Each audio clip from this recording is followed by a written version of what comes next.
If you have ever written a privacy policy that says, we don't collect personal data, you might be making a promise that you actually can't keep. Your analytics provider maybe told you the data is anonymous. Your privacy policy says you don't collect personal data, but here's the thing, you might be wrong. And not because you're lying, but because anonymous doesn't always mean what we really think it means. It is easy to spend years thinking we are doing the right thing, only to realize the technical reality is actually much more complex.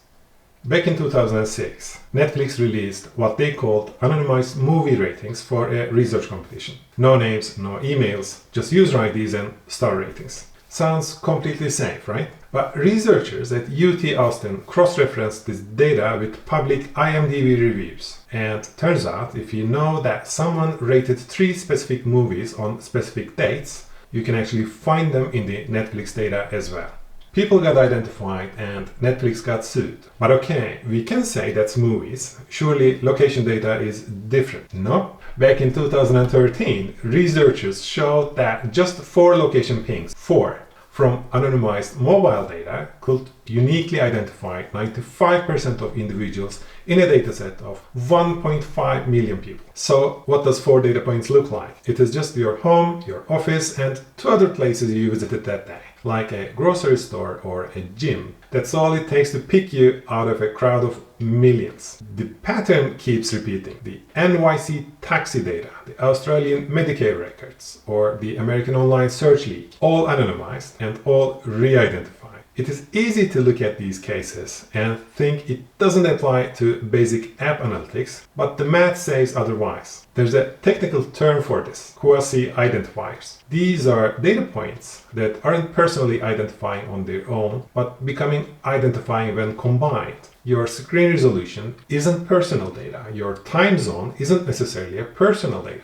Your device type, browser version, installed fonts, none of these are essentially personal data individually. But if you combine enough of them, you have built a fingerprint. The more data points you collect, the more unique combinations emerge. And it is just math. It becomes just easier and easier to identify a person.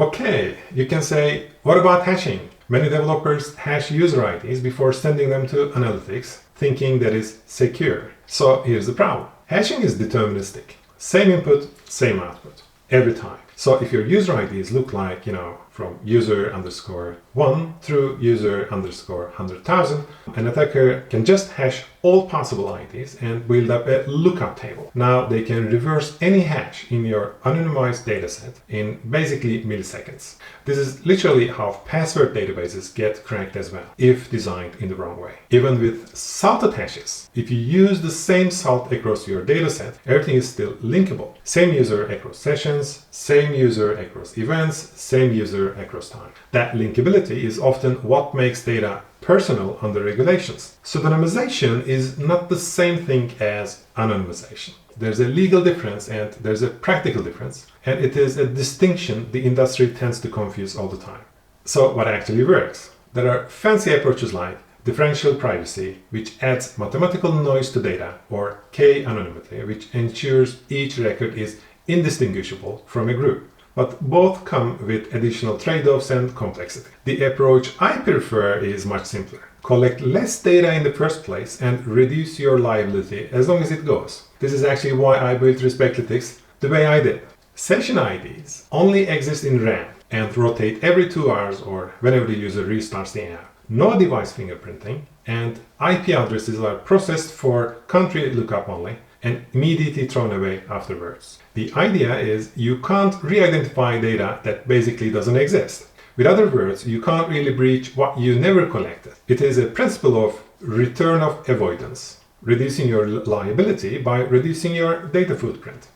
Regardless of what tools you use, the principle applies everywhere. Before collecting any data point, ask yourself, what decision am I going to make with this data point? If you can't answer clearly, maybe don't collect that data point in the first place. Anonymous is a spectrum, not a binary. Removing names doesn't make data anonymous automatically. Hashing provides pseudonymization, but not necessarily anonymization. These are 2 different things. And the safest data is data you never collect. I'd love to hear in the comments. Have you audited what you actually collect in your analytics data? You might be surprised at what's being gathered under the hood. Thanks for listening and see you next time.